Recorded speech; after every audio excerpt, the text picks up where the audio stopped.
আসসালামু আলাইকুম রহমতুল্লাহি ওবরকাতুহু। সম্মানিত দর্শক, জনাব তারেক রহমান সাহেবের দেশে ফেরার পর ডক্টর মোহাম্মদ ইউনূসের যে দরবার, সেই দরবারের যে জৌলুস, এটি ক্রমশ ফিকে হতে হতে আজকে তিনি প্রায় নিঃসঙ্গতার পর্যায়ে পৌঁছে গিয়েছেন।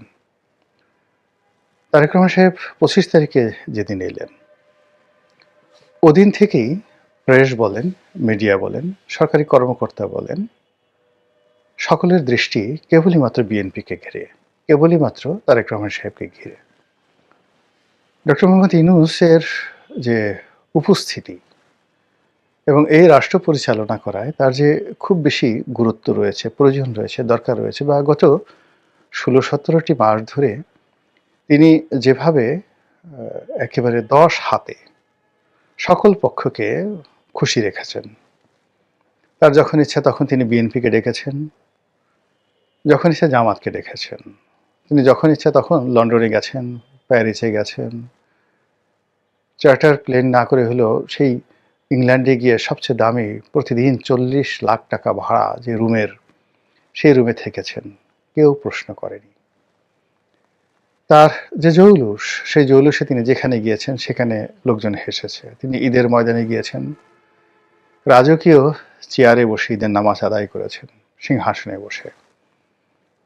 তার সিংহাসনের পাশে ঈদের জামাতে পানি রাখা, একটা গ্লাসে বোতল রাখা, সে এক ব্যাপার, সৌদি আরবের বাদশার মতো। তার বাসভবন যমুনাকে কেন্দ্র করে সে যে কি একটা অবস্থা। সেখানে সালাউদ্দিন সাহেব, মির্জা ফখরুল, আমির খসরু মাহমুদ চৌধুরী থেকে শুরু করে বিএনপির যত সব বাঘা বাঘা নেতা, গলায় মালা পরে, ভিজিটর্স মালা পরে, গলায় আইডেন্টি কার্ড ঝুলিয়ে তারা সেখানে অপেক্ষা করতেন কখন ওনার সঙ্গে দেখা হবে। উনি তো আকাশের চাঁদ। উনার ছোট ছোট যে সকল তারকা, যেমন জনাব আলী রিয়াজ সাহেব আছেন, জনাব শফিকুল ইসলাম আছেন, বা শফিকুল আলম যিনি প্রেস সচিব, তার বিশেষ সহকারী যারা ছিলেন, সেই মনির হায়দার থেকে শুরু করে অন্যান্য যারা আছেন, তাদের স্পর্শ পাওয়ার জন্যে, তাদের বদান্যতা পাওয়ার জন্য কত মানুষ যে গত ১৫ বছর আত্মাহুতি দিয়েছেন তার কোনো ইয়াত্তা নেই। তিনি কিংস পার্টি করেছেন কি করেননি, তার চেয়ে বড় ব্যাপার হলো সারা বাজারে একটা রব যে ওই দলগুলো কিংস পার্টি। আবার সেই কিংস পার্টিগুলোর মধ্যে বিভিন্ন গ্রুপ ছিল, উপগ্রুপ ছিল, শাখা ছিল, প্রশাখা ছিল। তার মধ্যে প্রধান যে শাখাটি, সেই শাখাটির নাম হলো এনসিপি। রাজনীতিতে এটির অবস্থান অনেকটা গঙ্গা ভাগীরথীর মতো, বাংলাদেশে যেটি এসে পদ্মা হয়েছে। ফলে এই গঙ্গা ভাগীরথীর অনেক শাখা উপশাখা বাংলাদেশে গড়ে উঠেছিল বলাই হতো। এবং যেদিন যাকে বলা হয় এনসিপির প্রধান হিসেবে জনাব নাহিদ ইসলাম দায়িত্ব পালন করলেন, সেদিন প্রেস সচিব আনন্দের আতিশয্যে বলে ফেললেন যে বাংলাদেশের ভবিষ্যৎ প্রধানমন্ত্রী। দেশের মানুষ সেদিন বিশ্বাস করলো, ভয় পেল, সমীহ করলো। নাহিদের সঙ্গে হ্যান্ডশেক করার জন্য, ভবিষ্যৎ প্রধানমন্ত্রীর সঙ্গে ছবি তোলার জন্য কত মানুষ ৩২টি দাঁত বের করে তার সামনে এলো। প্রথম আলোর মতিউর রহমান, মাহফুজ আনাম সাহেবের মতো মানুষ নাহিদ ইসলামের সাথে হাত মিলানোর জন্য, তারপর তাকে সম্মান জানানোর জন্য, তার সাথে মোলাকাত করার জন্য যে আধিক্ষেত্তা তারা দেখালেন, এমন আধিক্ষেত্তা ওনারা কোনো দিন শেখ হাসিনা, বেগম খালেদা জিয়া, তারেক রহমান সাহেব কারোর সঙ্গে দেখাননি। কিন্তু তারা জনাব নাহিদ ইসলাম সম্পর্কে দেখিয়েছেন। বোঝার চেষ্টা করুন যে কিংস পার্টির কি পরিমাণ দাপট এই বাংলার জমিনে ছিল। কিন্তু যেই না তারেক রহমান এলেন, এখন নাহিদ ইসলাম, এনসিপি, নাসির উদ্দিন পাটোয়ারি, সার্জিস আলম, হাসনাত আবদুল্লাহ, যারা বাংলাদেশের সুপারস্টার ছিলেন গত ১৫ মাসে, যাদের কথায় বসন্তের বাতাস বইত, যাদের কথায় পাখিরা গান গাইত, যাদের কথায় বাতাস প্রবাহিত হতো, সেই মানুষগুলো এখন কোথায় আছেন, কেমন আছেন এই শীতের মধ্যে কেউ জানতেও চাচ্ছে না। যে ডক্টর মোহাম্মদ ইউনূসের মনোরঞ্জনের জন্য, তার একটি বক্তব্য শোনার জন্য, তার একটু সাক্ষাৎকার নেওয়ার জন্য, তার একটু প্রশংসা পাওয়ার জন্য, তার কাছাকাছি যাওয়ার জন্য মানুষের যে কি আকুতি, সেই মানুষগুলো সবকিছু ভুলে তারা এখন তারেক রহমান সাহেবের দরবারে হাজিরা দিচ্ছেন। যে ব্যবসায়ী নেতা, যে রাজনীতিবিদ, যারা যারা ছিলেন সবাই এখন সেই বিএনপির দিকে ঝুঁকে পড়েছে, তারেক রহমান সাহেবের দিকে ঝুঁকে পড়েছে। ফলে ডক্টর মোহাম্মদ ইউনূস তার এই জীবনে প্রথমবারের মতো তিনি একটা মোহের মধ্যে আবদ্ধ হয়ে পড়েছেন। একটি ঘেরা টোপ যেটাকে বলা হয়, তার মধ্যে পড়ে গিয়েছেন। একটি জটিল অঙ্কের মধ্যে পড়ে গেছেন। তিনি এখন ইচ্ছা করলে গ্রামীণ ফোনে যেতে পারবেন না, তিনি এখন ইচ্ছা করলে গ্রামীণ সেন্টারে যেতে পারবেন না, ইচ্ছা করলে তার সামাজিক ব্যবসার যে পসরা, এটি নিয়ে তিনি ঘুরতে পারবেন না। তিনি হয়তো ভাবছেন বা ভাববেন তার যারা লোকজন, কেন এরকম হলো? এই তো কয়দিন আগে তিনি যখন লন্ডনে গেলেন, তারেক রহমান সাহেব তার দলবল নিয়ে তার সঙ্গে দেখা করতে আসছেন, সে কি বিনয়, কি ভদ্রতা, কি আনুগত্য। কিন্তু যেই মুহূর্তে তারেক রহমান সাহেব বাংলাদেশে এলেন, পরিবেশ পরিস্থিতির কারণে তিনি হঠাৎ করে প্রধানমন্ত্রীর মতো তার একটা ইমেজ তৈরি হয়ে গেল, লোকজন তাকে ওইভাবে সম্মান সময় শুরু করলো। এমনকি রাষ্ট্রের যারা গুরুত্বপূর্ণ ব্যক্তি, তারা এখন ডক্টর মোহাম্মদ ইউনূসের দিকে তাকাচ্ছেন না।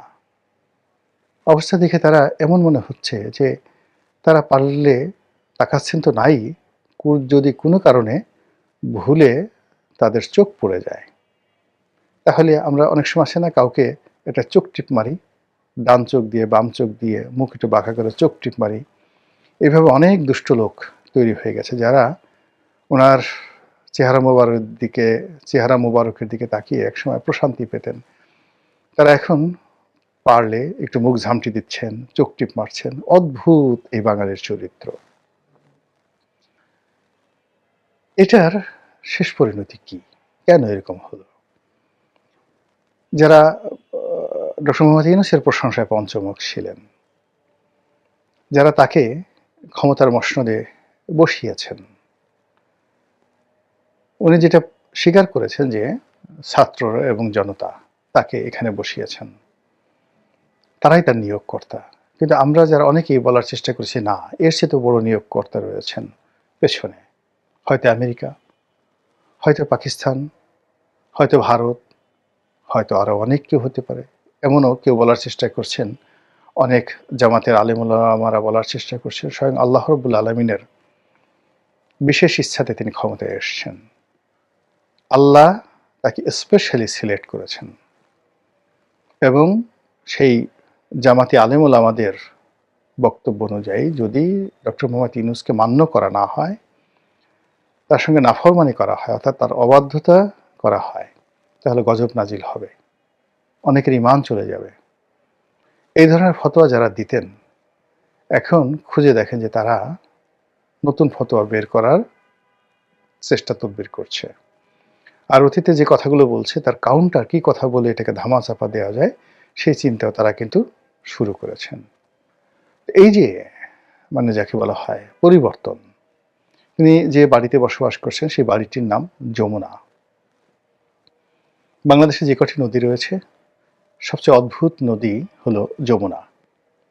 এটি পদ্মার মতো এতটা প্রবাহমান নয়। যমুনার যে রং বৈচিত্র্য এবং এটার যে গতিপথ, এটি পদ্মার মতো নয়, এমনকি মেঘনার মতো নয়। এটি একটা অদ্ভুত নদী। যমুনার একটি অংশ আছে আগ্রার তাজমহলের কাছে।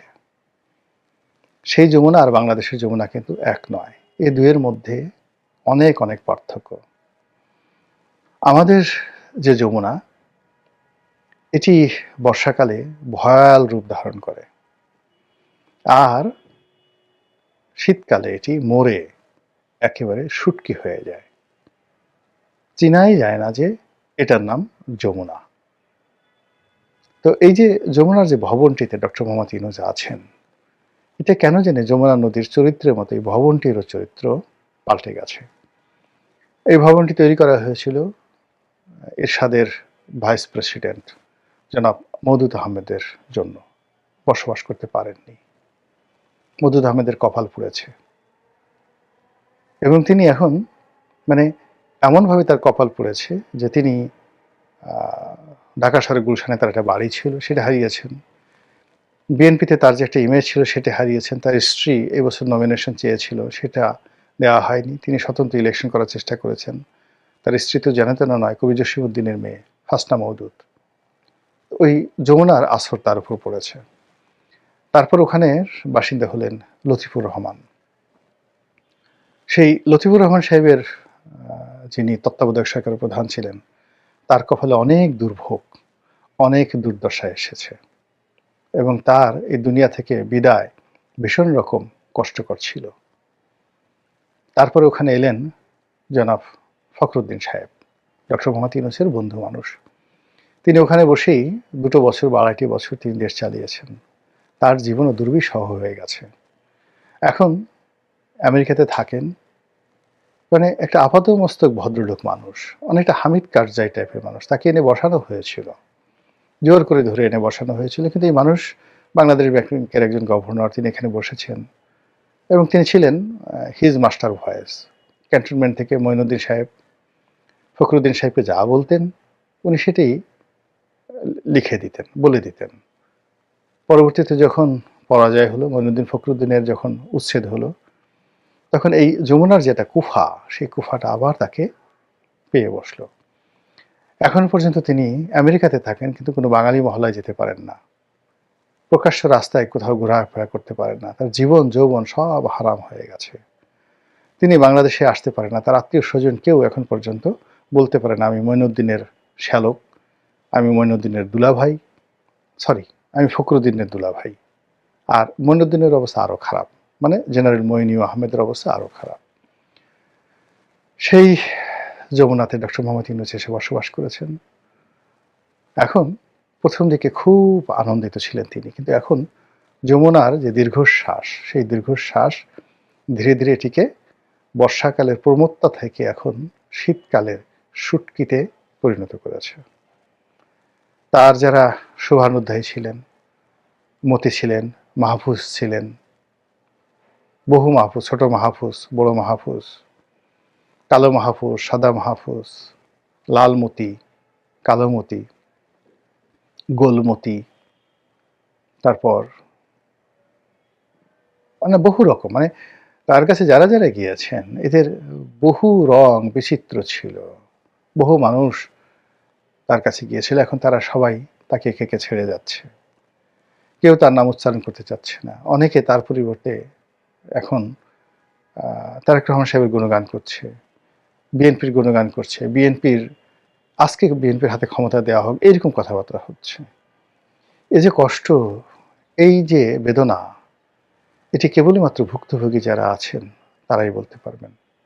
সেই দিক থেকে ডক্টর মোহাম্মদ ইউনূস তার এই মানে প্রবীণ বয়সে, প্রান্তিক বয়সে, জীবনের শেষ প্রান্তে আমি চাই তিনি ভালো থাকুন, নিঃসঙ্গতা কাটিয়ে উঠুন, তার একটি সম্মানজনক পরিবর্তন হোক, ট্রানজিশন হোক, ক্ষমতা হস্তান্তর হোক এবং তিনি যেন এই বাংলার মাটিতে মঈনুদ্দিন ফখরুদ্দিনের মতো না হন। তার যে ব্যবসা বাণিজ্য, তার যে এদেশে কন্ট্রিবিউশন, তার গ্রামীণ ব্যাংক, এই বিষয়গুলো নিয়ে যেন তিনি সুস্থ এবং সুস্থিরভাবে থাকতে পারেন, এই শুভাশিস রইল। আসসালামু আলাইকুম রহমতুল্লাহি ওয়া বারাকাতুহু।